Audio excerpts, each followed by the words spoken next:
I'm muting. Hi, everybody. This is the final panel of Unpub 2024, which is going to be all about the Tabletop Mentorship Program, which is now part of Unpub officially, which is awesome news. I'm Heather O'Neill, owner of Ninth Level Games and also the managing director of Unpub. And with me, I've got Kiva. If you want to introduce yourself. Yeah, hey folks, I'm Kiva Fecto. I am a game designer, but I'm also doing other things in the industry. I'm thinking about starting up a nonprofit to look at the educational value of tabletop games. I'm looking at doing some coaching and mentoring and writing a book about inspiring people and helping people get out of their self-limiting roles and show them how awesome they really are. So that's me. Awesome. And then we've got Mike and Grace, who started the Tabletop Mentorship Program. If you guys want to introduce yourself. Hi, I'm Mike. Yes, like I said, I started the Tabletop Mentorship Program back in 2019. And I am super jazzed that it's part of Unpub now, an organization I have been using since I ever got started in game design. Yeah. And I'm Grace. I'm also a game designer. And after the first session of the mentorship program, which Mike ran in delightful absolute secrecy, I came on board to help out with the sessions from there. And I've loved being part of the program. I love supporting indie creators in making all sorts of wonderful things. Awesome. So, we at Unpub have been very familiar with Tabletop Mentorship Program for all these years, and many members and board members have been mentors or mentees here, but maybe not everybody who's an Unpub person has heard about this. So maybe Mike and Grace, if you could just kind of give an overview of what the program is. Grace, Mike, who wants to do it? Yeah, sure. So the Tabletop Mentorship Program is it's a program meant to connect people who are, either just starting in the industry or, have been in the industry for a while, connect them together to help each other out, right? Whether you're in game design, publishing, art, translation, we've had translation mentees and mentors before, distributing even. Anything that has to do with working in games, we try to connect people with people who are steps ahead of them, right? Everyone's got some expertise in something, everyone's got something to learn and something to teach. So we try to pair people up in 3-month mentorships to work on a specific project. And the mentor helps out the mentee, giving advice and whatever they can do to help out. They meet twice a month until the mentorship is done, but some go beyond that time frame. We sort of just hook people up and then they take that as far as they want to go with it. It's been super successful. We've had tons of wonderful mentorships, wonderful mentors and mentees. A lot of games have come out of it. Some companies have come out of it, jobs. It's been wonderful. Especially now, like since we started it back in 2019, games take a while to get going. So we're seeing I'm seeing a lot of games now that were in the mentorship program before that are getting released, which is like so exciting. That's so cool. Yeah. Yeah, and one of the nice things about the mentorship program is it's for people at any stage of their journey. So we've had people apply to be mentees who have had multiple published games and they're looking for very specific help in publishing or solving a math problem in one of their games or things like that. But we have also had people who are like, oh, I had an idea for a game. How does that work? Where do I take that? So everybody from the first stage of creation to way late in the pipeline, there's room for everybody in kind of helping each other move forward and feel supported in this community. That's a good point, because I think I know a few people, which of course you might have examples of this more than me, that have been both mentor and mentee. Because again, maybe they already are a publisher, maybe they already made a game before, but now they need help with something else, right? So I think that's really cool that it's not limited to like newbies only, and it's kind of I don't know, I want to say like a silo of like just one topic. And there's a lot of topics and there's a lot of levels, which means it can capture almost, I'm sure, not quite everything, but almost anything that someone might need help with. So that's very appealing to us because Unpub has the very, very new, I have no idea even how to make a prototype, to I'm Elizabeth Hargrave and I made Wingspan. You know what I mean? Like, they're the same group to us. So there's a very different thing that maybe Elizabeth would want help with than maybe somebody brand new who has never even made a prototype before, right?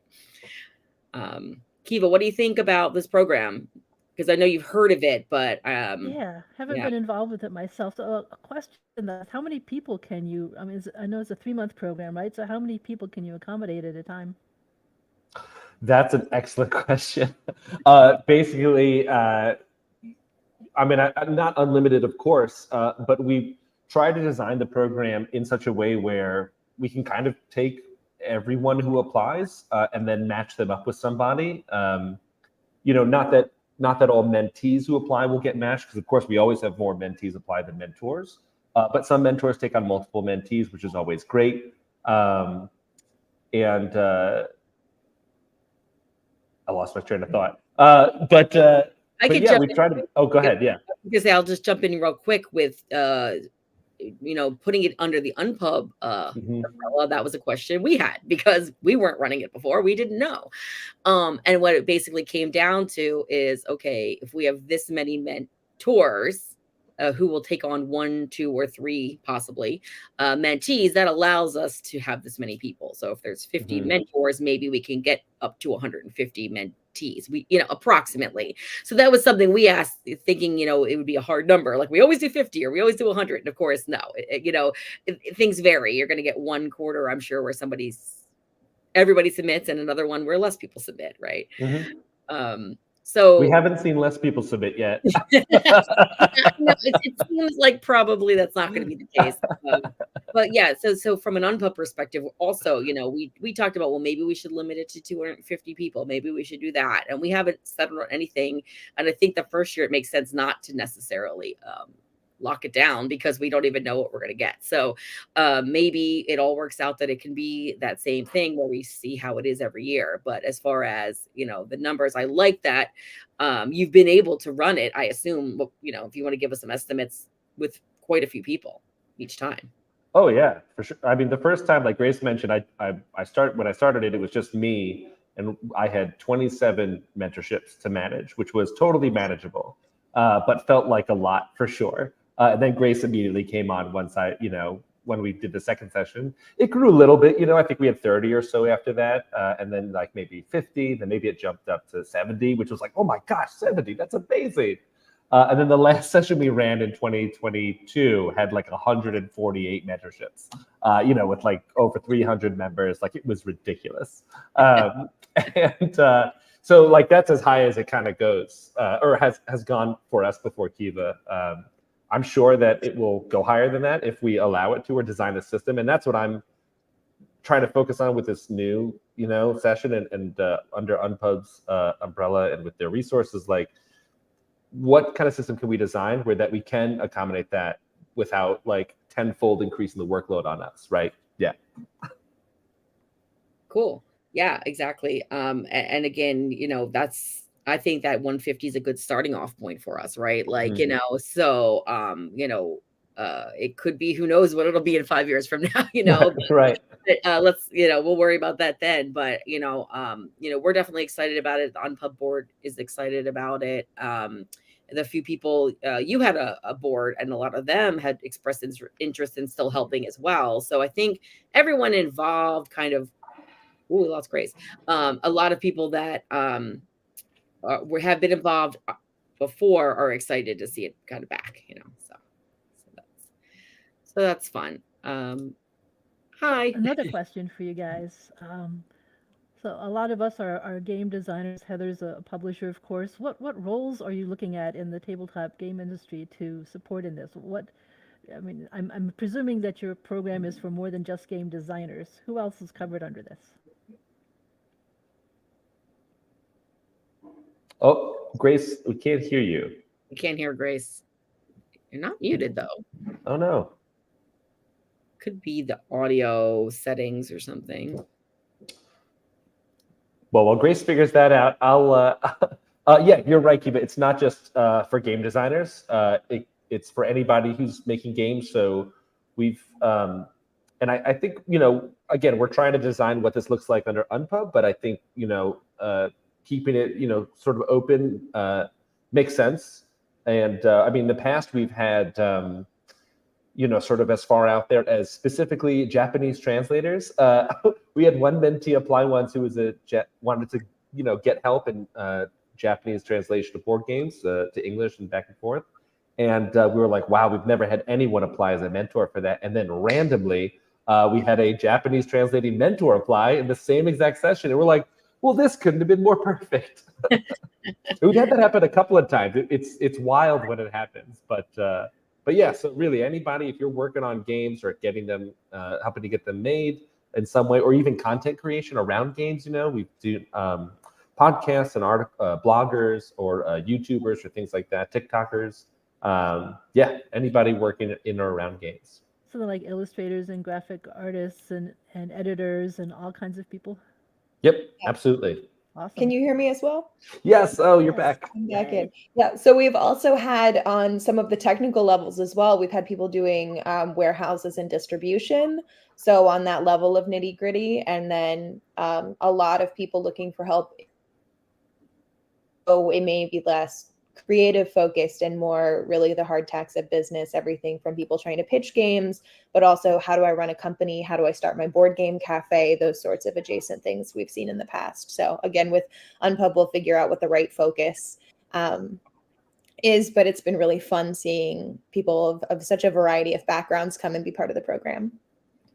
Yeah, I know I was a mentor, I guess, in the last session. And it was, one was for crowdfunding and running crowdfunding. And the other one was about becoming a publisher, like kind of moving to that next step. And what would the business plan be for, I used to create an RPG on itch and maybe drive through digitally. And now I'm really ready to like print a book. And what does this entail? And what do I need to do and be ready for if I'm self-publishing and marketing and warehousing and all of that, doing taxes and everything, versus I pitch the game to someone else, right? Or sell it digitally that doesn't require that. So again, most of our discussions on all of my mentor mentees were more technical and not about game design at all, even though of course it came up in fun conversation. But for the most part, the mentor part of it was business related.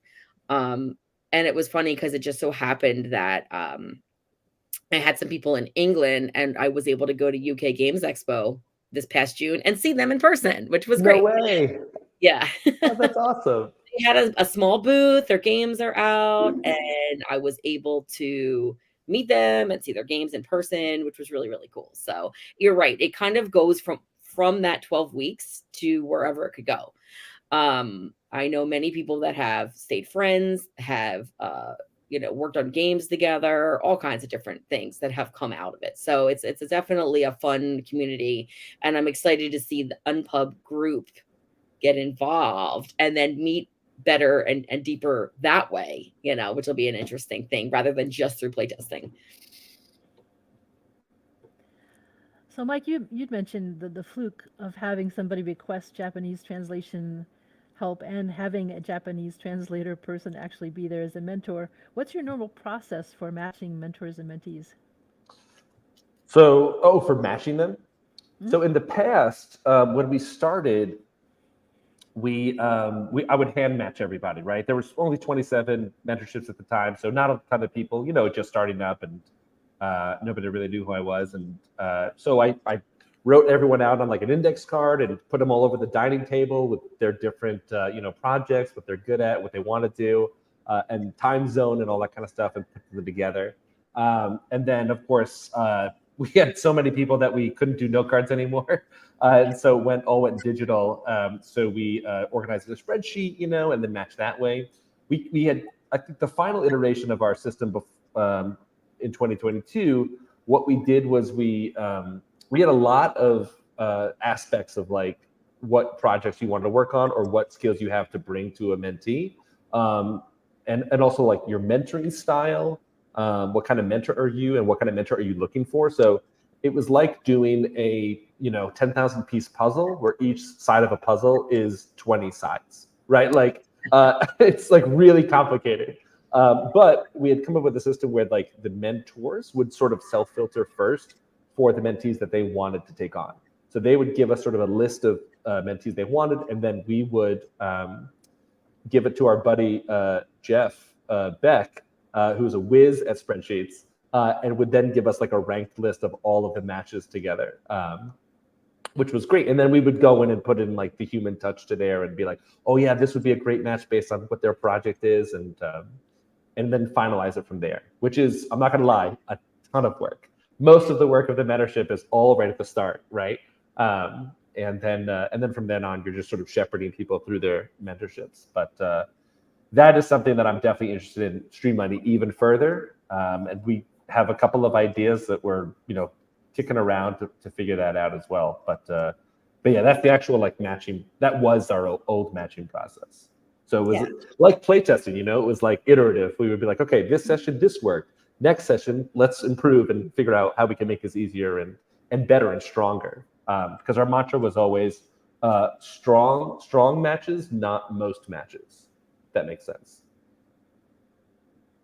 Yeah, couple things about that. So one thing to note is having been a mentor is you don't see the names of the people, first of all, so you can't pick all your friends.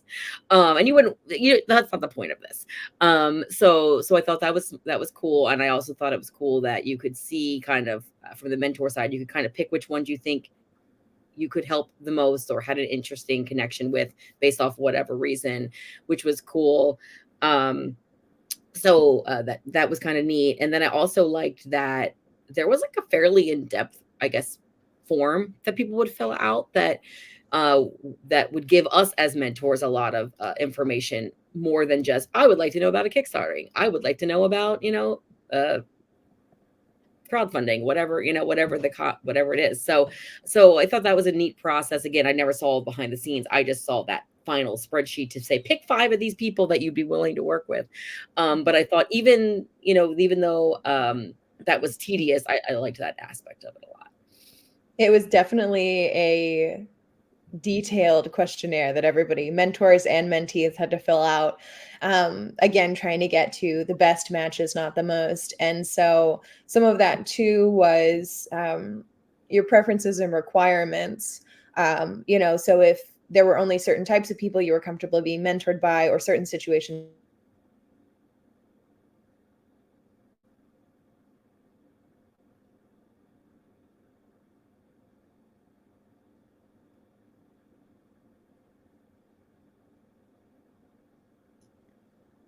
Grace, I think you're cutting out again. Yeah. I thought it was just on my end, but then I saw you. Yeah, sorry, we can't hear you again. We heard about two or three sentences, and I don't know what happened. But yeah, we heard it was an extensive thing. No, it's okay. But yeah, I think having all that information is great, like you said, to do the stronger match than the most matches. And that would also be Unpub's, of course, preference too, is we don't need to say, well, we got 1,000, now we had 10,000. That's not what we're here for. That we're here for quality matches. And similarly to what you guys do, Unpub iterates every year on Unpub. So we'll be doing the same. Like, we're not going to lock it into whatever it is this time in 2024, and that's all it ever will be. We'll switch it around and change it and hopefully make it better each time too. So beyond the questionnaire, do you provide resources to the mentors or mentees on like the structure of the process or what's expected? Yeah, definitely. So we do a big kickoff orientation on the first day of the mentorship, where we will do a live stream just like this. And Grace and I will talk about what's coming up, what to expect, and we'll bring on a past mentor and a past mentee to talk about their experience in the program. Because for a lot of people, this is kind of like a scary prospect to get paired with someone who's like maybe like entrenched in the industry and you just like dipping your toe in it. And so it can be kind of intimidating. So we have a lot of resources on our website to kind of give people an expectation of what they're walking into, right? Give them an expectation of what the agreement is between you and your mentee on both sides so that you can see what they're agreeing to as well. To hopefully ease people into this idea of a mentorship, because there are definitely mentorship programs out there in all kinds of industries, right? But a lot of people find them organically, right? Networking people, meeting friends at conventions or things like that. You might find someone who is a mentor for you, whether it's conscious or unconscious. So having it structured like this is, you really don't know what to expect. So we try to make that as streamlined and easy as possible, and put up a bunch of billboards up front so you know what's coming. I can understand that people might find this kind of scary, especially if they're new to the industry. They don't know a lot of people, but it seems a lot less threatening a way of doing it than telling people, oh, you need to go, you're new, you need to know a lot, you need to go find your own person. And how do I find that person, right? So this is providing a lot of that for them, which sounds really great. Yeah. Go ahead. I was muted, so I was a little late there. Sorry. So the thing that is good about that is exactly what Kiva said, is maybe that mentorship relationship, even if you end up, never kind of working more with them in that capacity, they can help you network, because they might say, hey, you're going to be at Gen Con. I'm going to be at Gen Con. Oh, come by the booth. And then, next thing you know, you're meeting the other people that they work with. You're meeting people that they are at dinner with, if you have a dinner with them or something. And next thing you know, now 10 more people. And then the next time you see them, 20 more people. So, that's one part of it that makes it a little bit, I'm trying to think of the word, a long tail, I guess is what I'm saying, to the mentorship. Yeah. 12 weeks, but it's not just 12 weeks.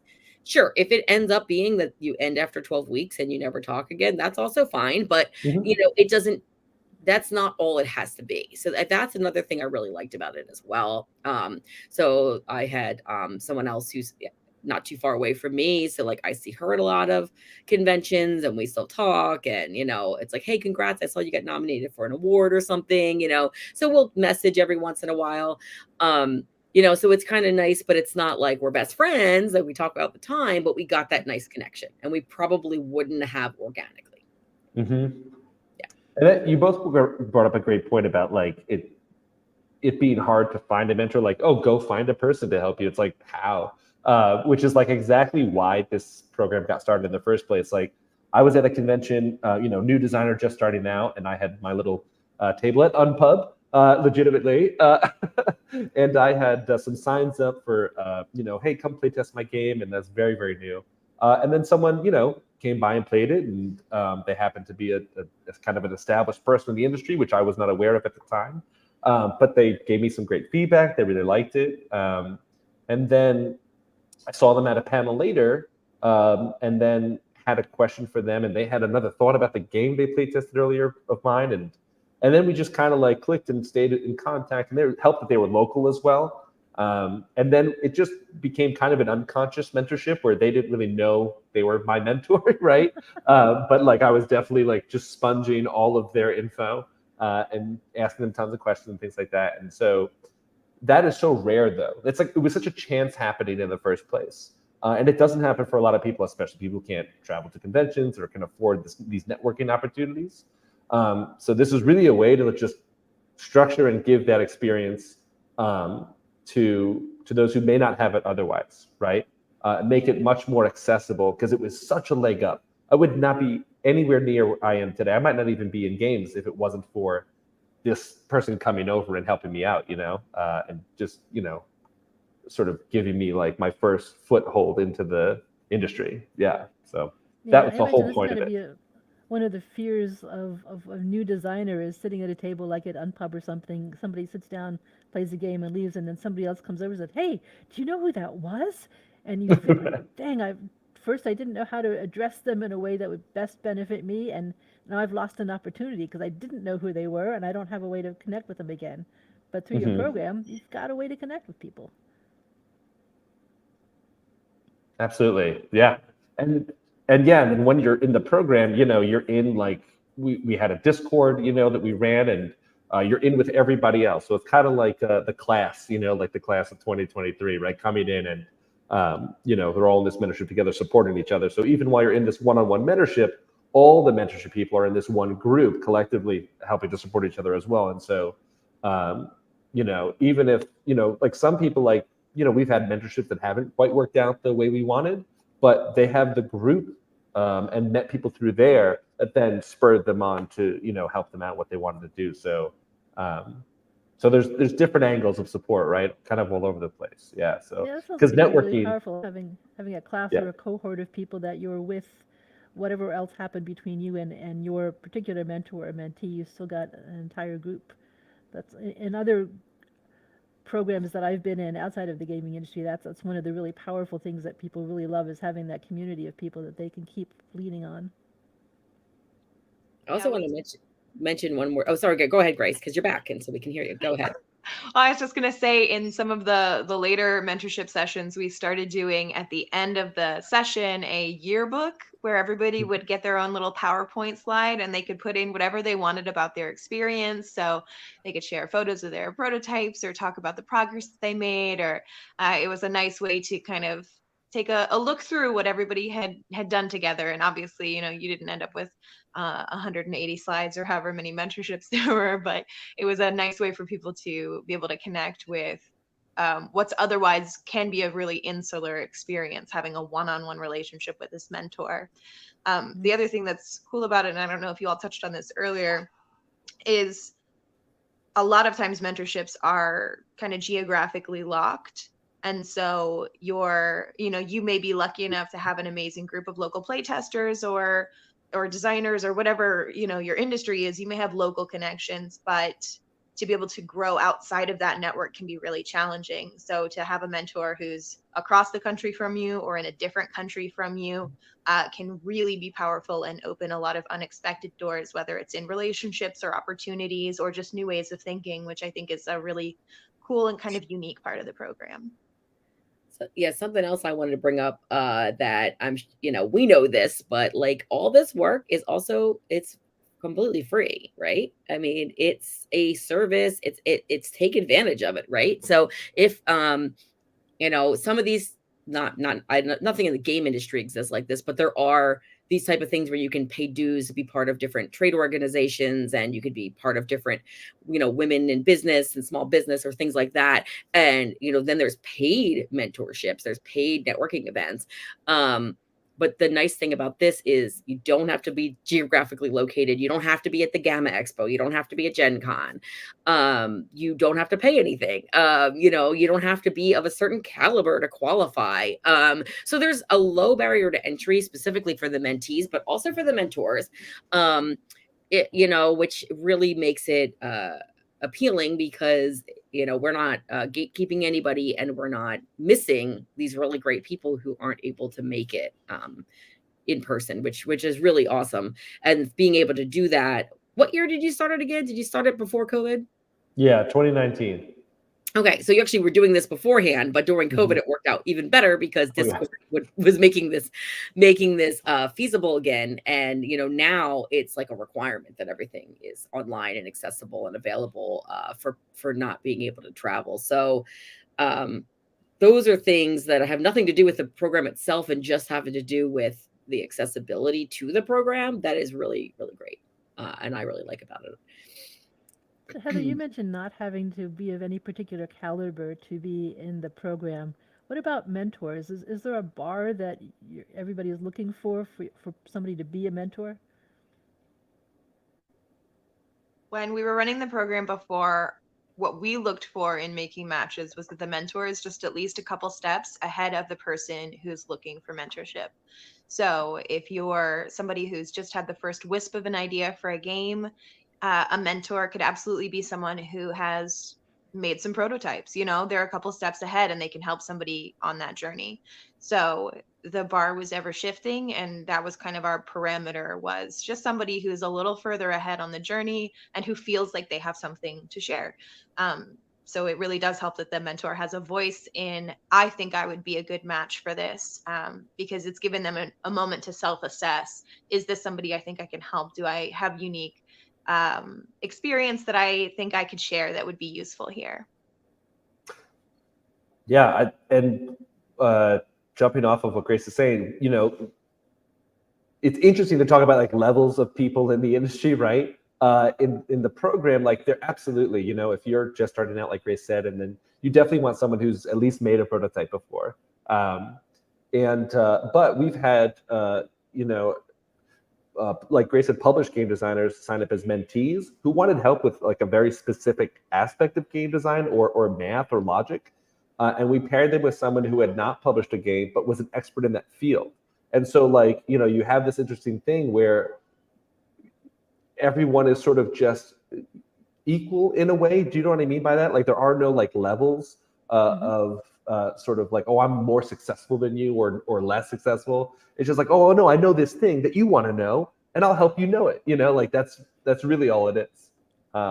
Yeah. So there is no I love like, that. yeah. So the non-hierarchical approach should help to get rid of a lot of imposter syndrome amongst people. I find that in the gaming industry especially, because we have so many titles. You can make up your own title for anything that you are, but there aren't any specific laid out levels of things. So a lot of people say, well, I haven't done this yet, or I haven't done the thing that this other person has, or I haven't done that yet. Well, it doesn't matter. What have you done? You have done something, and that something is valuable, and it can be valuable to somebody else. Absolutely. And I also, one of the things that's important to me is that there are multiple pipelines for success. That they, you don't have to be trying to publish a game. You can be trying to make a game that your kids are going to love, or that you can play with your friends on a Friday night. You don't have to want it to be anything more than that. You can make something absolutely unpublishable on purpose. You can want to make Mike and I do weird Halloween Kickstarters because I want to mail people candy. That's the whole goal, So those goals are just as real and valid as important as somebody who is trying to work full time in this industry. And I think that there's a space for all of that. And I hope that remembering that helps encourage people. They can absolutely step up and be a mentor, and that you don't have to be on one specific path. We've had people do content creation who have mentored because they've got video skills. And that's very separate from maybe what else they're doing in the board game community. So many options and so many paths. Yeah, I can see people having maybe their day job was in editing, but for something that's not games, or maybe their day job, like you said, was in video, or maybe they used to be in extreme sports. I don't know, whatever it may be. All of a sudden, they have this like unique knowledge that even though they just came into gaming, it's like, this is invaluable. I need to know this from you for whatever reason, Well, let's shout out. Yeah, Zoe's comment. Okay, well then you can be a mentor on this. Okay, so get ready to sign Absolutely. So Zoe can help people break things. Experimental games, So Heather, I have a question for you. It sounds like Grace and Mike have done a whole lot of work on this and done a whole lot of things with it. What is Unpub adding? Yeah, I mean, what we're adding two things. We're adding an audience, and we're adding manpower or help, and hopefully streamlining this process.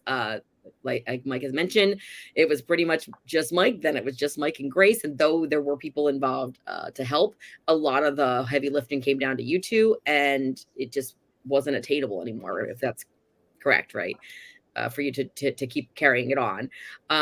In our last session, we were trying to move the nonprofit direction. So we assembled an incredible board of people to run the program. Everybody did an amazing job, but we learned for us, the program was growing too quickly. It was unsustainable for us to run without it being a full-time job. And so a lot of the things we were hoping to do in trying to make a nonprofit to run this, it was Unpub already had all those resources and manpower and great ideas. So yeah, so I think it was at Gen Con, we got talking about something, and you said that it was pretty much you were stepping away, or you were putting it on hold, and I thought, oh, I wonder if they'd be open to this. And it just seemed like it made sense for Unpub to do this, and we had been wanting to kind of bring a mentorship and educational leg into our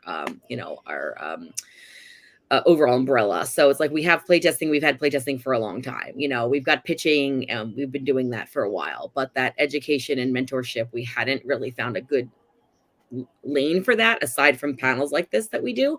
So this was like a perfect match from our perspective. So helping out, of course, bringing in our existing board, and having dedicated people to help do this, having it at our events, at all of the conventions, right? So not that there'd be a mentorship happening there, but awareness about it. So maybe there would be a sign up for it. Maybe there would just be an informational pamphlet. Maybe there would be a panel about it, depending on what the event is. Utilizing our existing Discords and your existing Discords to host events and do things. So from that part of it, yes. And then I think potentially other ideas, right? Things that you couldn't do because you had limitations that maybe not the first year, but maybe other years we say, okay, we could do that. We did that and we succeeded. Now let's add this cool thing, for example. So that's what I'm hoping to kind of be able to do with everything there from our side. Absolutely. And I'm very much looking forward to being kept in check. Grace and I are people who are like, oh, we should add this, and then let's do that. Oh, these people are not really being served. Let's do this for them, but it also applies to everybody, So like we keep adding stuff to the program. Like over the year, it just grew and grew so much. Like you said, way beyond our capabilities. So I'm very much looking forward to like Heather. Like one of the first things you said, I think to me was like, I think we're just gonna do the mentorship for the first one. I was like, just the mentorship, we had so many other things. But it was like obviously the right move and smart to like just reassess and get it under our feet once, and then we can start little by little. Exactly. Yeah. So right. So we've learned it from the Unpub side of things where we said in 2020, we want to just kind of for 2020, it was like, let's just get through the year, first of all, everybody, but then Unpub, just like, let's just get through the year. And then we started having goals of like mini baby steps, and we kind of went a little bit too big maybe in 21. And we're like, okay, we're not going to be able to do all that. Let's scale back. And then in 22, when we had our first in-person convention again, it was like, okay, we set our expectations low enough that we didn't throw too much at the wall, but we did this. And then for 23, we're able to add a little bit more on. So our board is very good when we have our planning meetings about weighing all of those options. So I think you will find, Mike and Grace, that there will be people debating, well, is that really worth our time? Is this one worth our time? If we said you used to have 30 categories and we brought it down to 15, maybe we would talk about that, for example. I don't know. But, those are the kind of things that the board has really helped us with, just for the behind the scenes for everybody. Unpub board kind of bounces off these ideas for many things that we do. And, it's another sounding board that we could get it where we want it to be for 2024. And then sky's the limit after that. Mm-hmm. I do think, unless you have another question, I guess we should talk about the 2024, like the first one we do through Unpub a little bit. So it's almost February. We've got our Unpub in-person show March 14th through 17th, and there'll definitely be a mentorship program presence there. There'll be some sort of event happening. You'll be able to sign up as a mentor or mentee there for sure, possibly beforehand. We will let you know. But the plan would be that the 12-week, 3 months time frame would be over the summer sometime. So this way it's not in the middle of us also planning Nunpub and Unpub. And even though that is con season, most of the prep is actually before the mentor program starts. Right, guys? Mm-hmm. Right. So the bulk of the work would be April, May, maybe June. And then the mentorship would be on its way. And then we would, reconvene in September or October with the recaps and the meetings and all that kind of stuff. So that's kind of our timeline. And if we feel we can do more than one in a year, great. But maybe we can also scale the one time frame to more people. So that's another thing we're thinking about, as we go. But keep your eyes peeled. Definitely by Unpub in mid-March. There will be signups for this. And, we're also open to hearing everyone's ideas for what you're looking for. So there probably will be some sort of survey or message going out about that as well. So before we lock anything in, if we get 500 surveys and 400 of them want this and 10 want this, maybe we will limit the categories. Maybe we won't, but that's something that I would like to see what our audience is looking for. What about you, Kiva? What do you think? Oh, sorry. Go ahead. I was just going to piggyback on that and say that that's a very genuine sentiment too to anybody hearing it. I feel like sometimes people are like, oh yeah, they're looking for, they want to hear what we're interested in or whatever. But I know for Mike and I, genuinely so much of this program has evolved because of very specific feedback that people gave after mentorship sessions about what worked, what didn't, what they would like to see in the future.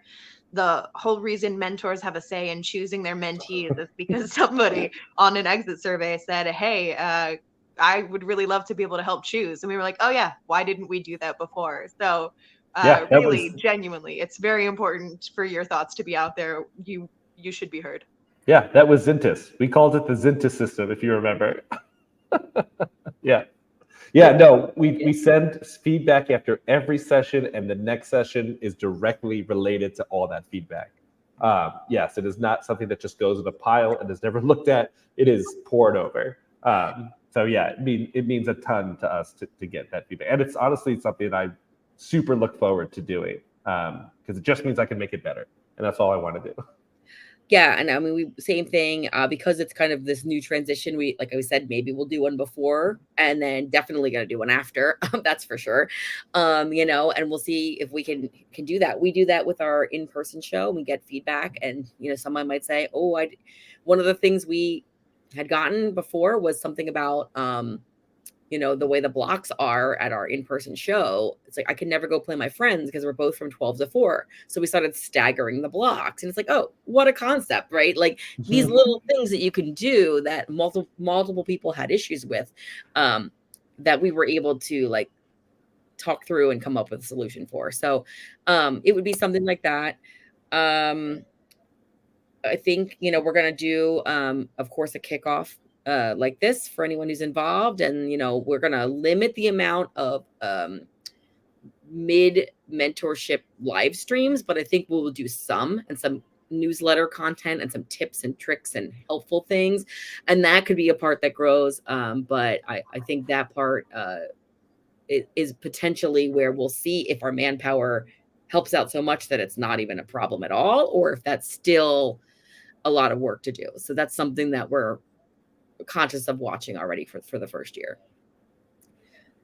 So Kiva, so that since you have not done this before and you have us here as a captive audience, is there something wish list that you would like either included or asked or involved if you had the perfect,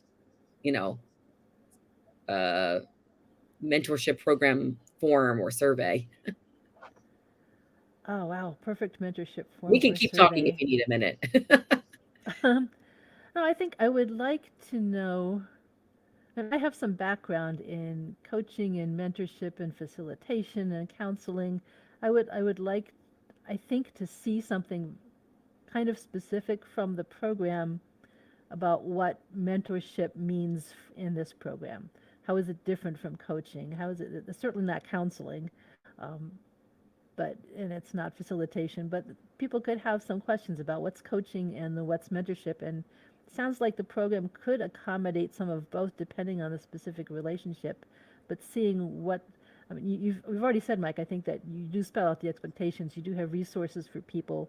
So seeing some of that in concrete to help assuage any doubts I have about, well, maybe I'm getting in deeper than I want to, or maybe this isn't going to be enough for me, right? So knowing ahead of time what you expect the program to be, and also seeing, again, I'm making people more comfortable, right? Seeing that maybe some examples, case studies, or just a list of examples. You talked about some really great outcomes that people have had in this, but letting people know too, right up front, that it doesn't have to be and the outcome can be great for you. It doesn't mean that it has to compare to anybody else's outcome. Great outcome for you could be getting the math right on a particular problem you're having in a particular game. And great for somebody else could be starting a publishing company or distributorship or all kinds of other things. So just those kinds of things to make people feel more comfortable about what they're getting into, and that all kinds of things are possible in this program. You don't have to be any particular type of person. You don't have to have met any particular high level of execution already. Letting people know that anybody can be part of this, and you've already mentioned that, which is great, right? So making sure that's part of the intro to everybody is letting them know that anybody can be part of this. You can be any place in the industry and get something out of this as both a mentee and a mentor, and even that you could have both roles at the same time if you wanted to. That's amazing. Yes. Thank you so much for saying that, because I agree with 100%. And we always try to put, if you go to the website, which is unpub. Heather, what's the, do you know that offhand? I think Ben may have put it in the there chat. was a post of it in here to the one article about it. I think it's just Okay. unpub.net/TMP, but I'll pop it in there, or Ben can. Cool. Yeah, and that goes right to our website, where we tried to, and I like I like the point you brought up about what's the difference between mentorship and coaching or counseling, and what this actually is in comparison to those. That's something we don't have right now, which I am now like, oh, we got to make that. So thank you for mentioning that. But yeah, I'm sorry, Heather, I've added to your list of things. No, that's great. That's really fantastic. And we try to like set some expectations, like you said, before the session starts, but also on the website, when you're just looking at what is this program, we have a whole section that what is mentorship, and then what is mentorship in the Tabletop Mentorship Program. But that could definitely be sort of beefed up to be more foreshadowing for what it will be. Yeah. But I also want to say, in the interim, while we're, you're talking about this now, maybe this is the first time you're hearing about mentorship in Tabletop. We are one program. There's lots of mentorships out there. And one of the things that I really am proud about for us on our website is that we have a whole mentorship sort of a resources section of there, with links to all different kinds of organizations and programs. I love that. Yeah. That will help you get either mentorships or financial assistance, or just groups to join to network. Grace was actually, I think, if I remember correctly, you were kind of the spearhead of that part of the program. Yeah, that was my little baby. Yeah. Because, the mentorship doesn't run at all times, and it's not for all people. As much as we want to be welcoming and inclusive to everybody, we can't be all things for all people, and we shouldn't try to, because then, you can't meet everybody's needs. So I think it's important to know that, yeah, there are other resources out there, and that if this isn't the right program for you, there are still other things out there that might be, that are less time commitment or are more focused. So yeah, and I really liked your reminder of that it's easy to hit really like flashy sounding highlights, and that those can intimidate people or turn people off, and that keeping I'm going to say some of the other human successes or challenges, keeping all of that as part of the story as well, because not everybody's experience is going to be a big flashy success, and sometimes you get paired with a mentor and it's not a great fit, and there are things to be learned there too, and that's part of the experience, and that the team is there to support you through that as well. So those are all really good things to keep as part of very clear communication. So thanks for those reminders. Those are really good. Yeah, I really love that, the human side of things, right? So it's not just a technical matchup of that the machine's doing for you, but it's really about you being part of the community and the other people in the program being part of the community, and how do we all help each other. Yeah, and I thought, you put it really well, Kiva, to kind of what Mike and Grace intended with letting people know about it. But it is always good to just hear this from other people, that is what you would want, right? So it's nice to know that. And also, I liked how you said case studies instead of success stories, because I think success stories for some reason means money, big titles, all that. I don't know, success story could be, oh my God, I was able to, figure out how to use TikTok. That could be a success story, but it doesn't sound as exciting for whatever reason, probably, our capitalistic society, as I, made $1 million on Kickstarter. So, I like that maybe terminology for a couple examples that we could share from previous ones. I think that opens up too the possibility of, hey, I tried this thing and I learned that it really isn't going to work for these reasons. So it's still a learning success, even if your actual goal never came through. I was just about to say it. You took the words right out of my mouth. We've had so many mentees who signed up where it's like, I'm ready to go. I got my game. It's got art. It's perfect. I just need a little help with the Kickstarter. And then the first meeting, they realized, oh, your game is not ready for Kickstarter. And you need to work on this, that, and the other thing. And so their success story is my goal completely flipped. I thought by the end of this, I was going to have a finished page with 1,000, followers. And it turns out I actually have to play test this. You know what I mean? Like sometimes it's that basic, honestly. People get so, when I first started, I had, pie in the sky ideas of making a company and publishing my games and all my friends' games. I got a logo commissioned. I was all ready to go, almost signing the LLC paperwork. And then thank God I didn't do that, because I went a little further in and was like, oh, that's not what I want to do. I just want to make games. I don't want to actually figure out what freight means. you know. Oh darn! Oh, I yeah. had a whole bunch of prototypes I could have sent you. We're taking pitches. Let's go. Real quick though, I just want to say, I know we got about 10-ish minutes left, so if there's any questions, feel free to pop them in the chat. And but I do want to just mention that this is education, right? It's not a transaction.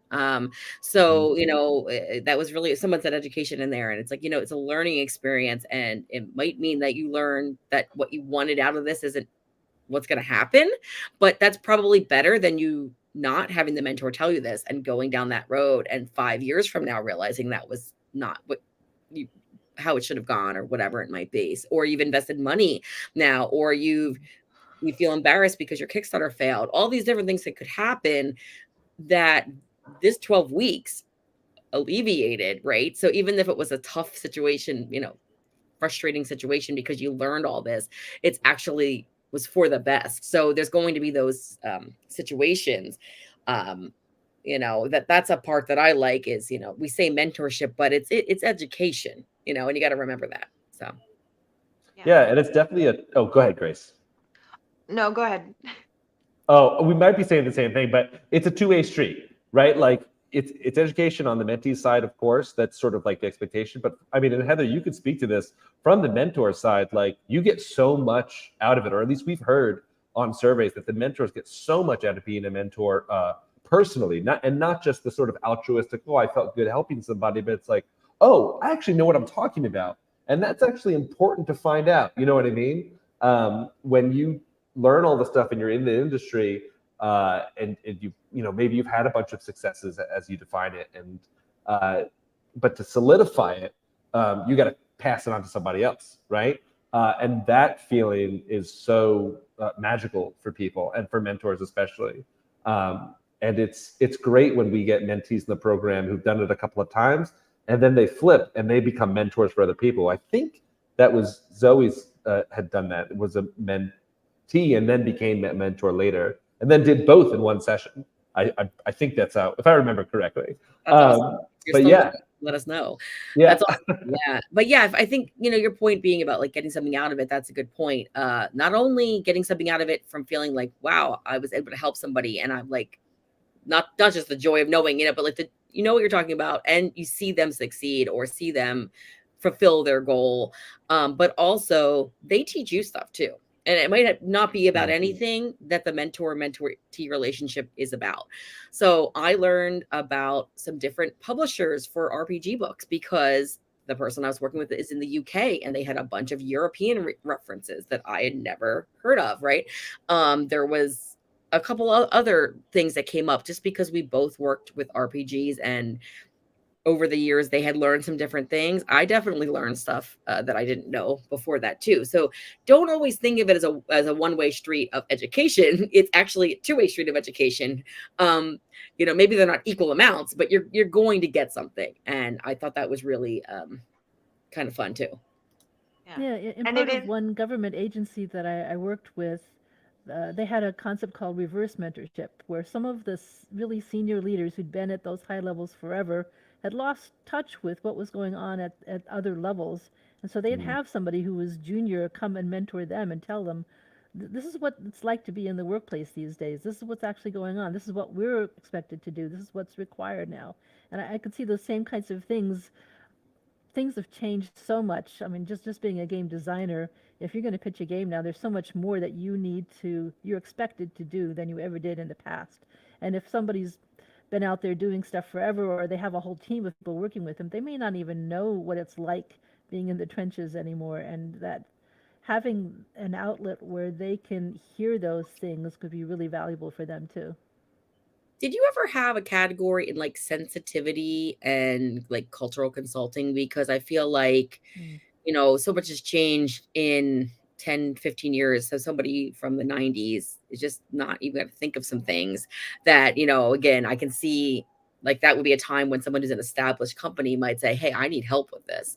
So if that wasn't in your list, I think that would be a great one to add. Cool. Yeah, I don't remember that being on the list. I know we had, when we were doing a speaker series alongside it, we did some content on that, but I don't know that we had people apply specifically to learn about consulting in that way.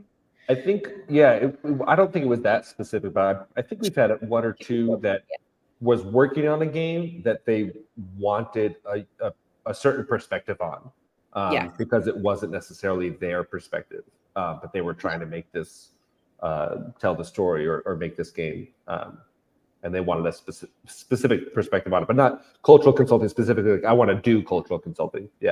Yeah, just because as a RPG publisher over the last years, last 4 or 5 years, I've had multiple times where I'm like, I need someone with this background or whatever to read this. And I'm basically scouring, putting it on Facebook, asking friends of people that I know maybe they do, like kind of Asian cultures consulting, but that's not what I need, but maybe they know somebody, so there's all these different things, or maybe it's like queer culture, different things like that. So I've had a lot of that luckily I have contacts, but I can see other publishers and, really not knowing who to reach out to. So I just thought of that as we were talking. There's another new category.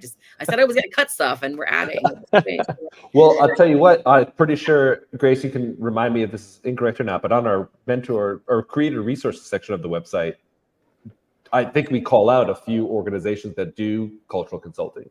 That if you're interested, you could follow those links and find that out. I do see it. Thanks. Yeah. But so this is the kind of stuff I think one of the reasons why we wanted to join with you, why we're having this panel right now, is it's hard to know things exist until you hear about it. I mean, it's just for whatever reason in the tabletop industry, there's a lot of times that people are blind to what's out there. And then they're like, oh my God, Unpub's amazing. Oh my God, tabletop mentorship's amazing, right? So, we're trying to raise awareness that this exists. And just right now, going to this website, I'm looking at the resources. There's so many good resources there that, you could start doing things right now. You don't have to worry about waiting for our mentorship thing, but you should do that. Awesome. Okay. Well, anybody have any last thoughts before we wrap it up? Anything we missed that we should talk about? I just wanted to jump in with one more thought kind of related to some of the more recent things we've been saying, is that there's also a big emotional component to mentorship. We've talked a lot about the educational and kind of intellectual side of it, but also it's a chance to meet another person. It's a, kind of a professional relationship, but you're meeting another human, you're talking about your hopes and your dreams. It's an interestingly vulnerable space that you have a responsibility to, but it's such a brave thing, either as a mentor or a mentee, to put yourself out there, to share what you're working on, what you're worried about, what you're feeling challenged by, to put all of that to another person and trust them to hear it and welcome it and respect it.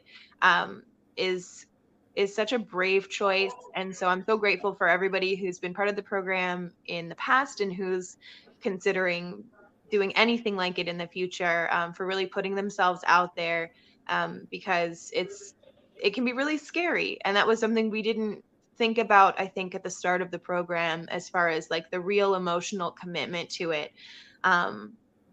But I think there's no stronger way to face your imposter syndrome than to really like stare it in the face and put yourself into a role of authority there. And I just think it's such a cool learning experience on all sides, not just the educational, but the emotional as well.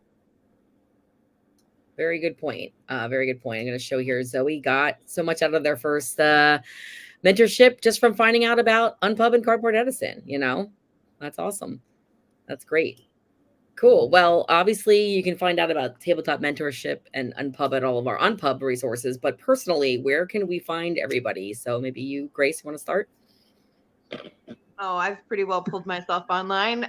You might see me running a Halloween Kickstarter once a year, and then I'll mail you some candy. That sounds good. All right, Mike. You can physically find me at Well Played in Asheville, a board game cafe that I manage. But online, you cannot find me. Ooh, mystery. All right, Kiva. You can find me all over social media as Kiva Fecto or as Blue Rose TLC, which is my company that is going to be doing all of the supporting of people in the gaming industry and other places, or as Gold Dragon Games, which is my game design studio. Awesome. Great. And of course, you can follow at the Unpub or unpub.net for everything Unpub. And then me personally, almost everything is at 9th level with the number 9 on all of the social media platforms. Thanks so much for doing this. I'm excited to get going this year with everything. And thanks, Kiva, for joining us and bringing up some really awesome points. And we're excited to see where this goes. All right. Thanks, everyone. Have a good night.